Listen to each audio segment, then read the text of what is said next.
C'est la première à utiliser ce mot-clé balance ton porc qui a ensuite déclenché des centaines de milliers de messages sur les réseaux sociaux. La première a dénoncé un homme nommément comme ça sur Twitter en citant ses propos et en l'accusant de harcèlement.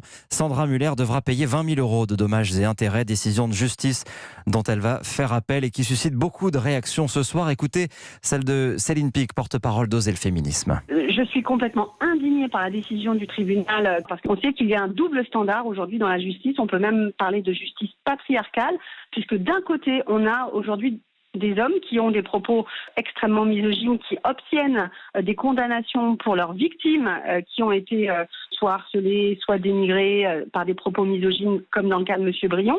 Et de l'autre côté, on a la difficulté extrême des femmes victimes de violences sexistes et sexuelles à obtenir justice. Et ce sont les victimes qui aujourd'hui sont condamnées. C'est réellement le monde à l'envers. La porte-parole d'Oser le féminisme avec Ève Roger. Et puis les policiers l'homme qu'elle accusé de harcèlement a donc gagné son procès. Nous venons de joindre Éric Brion. Ça rétablit mon honneur, mais au-delà du symbole de l'honneur, j'espère que ça va m'aider à reprendre une vie normale. Je suis passé par tous les états, j'ai fait une profonde dépression. Et aujourd'hui, c'est l'aboutissement de ces 2 années de combat. Et je suis fier d'avoir mené cette bataille, d'être allé au bout de ma logique, parce que pour moi, à la base de tout ça, il y a une énorme injustice et un énorme mensonge. On ne peut pas dire et faire n'importe quoi. Et surtout, et enfin, on ne peut pas flinguer la vie d'un homme comme elle l'a fait en jetant son nom sur les réseaux sociaux. C'est aussi ça que ça veut dire. Éric Brion avec Rémi Bossaron.